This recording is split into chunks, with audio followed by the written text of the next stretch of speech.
በሌላ በኩል በአፋር ዛሬም ሰልፍ የተደረገ ሲሆን ሻዕቢያና ህወሓት ሲወገዙ ውለዋል።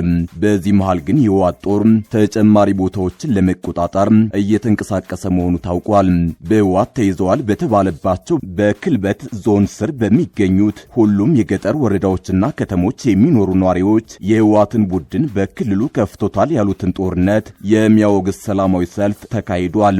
በሰልፉም ላይ የሻዕቢያ ተላላኪዎች እኛን አይወክሉም፣ የአፋር ተወላጅ ሆነው ወደ ኤርትራ ታጣቂዎች የሚሄዱ ወጣቶች የአፋርን ህዝብ አይወክሉም፣ የፕሪቶሪያው ስምምነት በፌዴራላዊ ስርዓት ይከበር፣ የአፋር ህዝብ ጦርነት ሳይሆን ሰላምና ልማት ነው የሚፈልገው የሚሉና ሌሎችም ድምጾችን አሰምተዋል። ቲክቫ ኢትዮጵያ በሰልፉ ላይ የነበሩ የዞኑ ነዋሪዎችን፣ የተለያዩ የወረዳ ባለስልጣናትንና የዞኑን አስተዳደር ተወካይ ስለ ጉዳዩ ጠይቆ አንድ ዘገባ ይዞ ወጥቷል።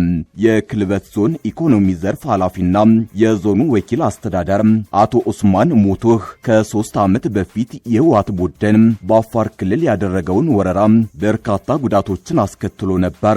አሁንም በድጋሚ የጥፋት ቡድኑ ከሰሞኑ በዞናችን በመጋሌ ወረዳ ስር በሚገኙ በ6 መንደሮች ላይ ወረራ ፈጽሟል። ይህን እያደረገ ያለው ደግሞ ከኤርትራ መንግስት ጋር በመሆን ነው በማለት ከሰዋል። አክለውም እኛ የአፋር ህዝቦች የማንንም መሬት አልወረርንም፣ ማንንም አልዘረፍንም። ስለዚህ የሻዕቢያና የወያኔ ቡድን ተስማምተው የአፋርን ህዝብ የጦርነት ሰለባ እንዲሆን ለማድረግ የሚያደርጉትን እንቅስቃሴ ተቀባይነት የለውም።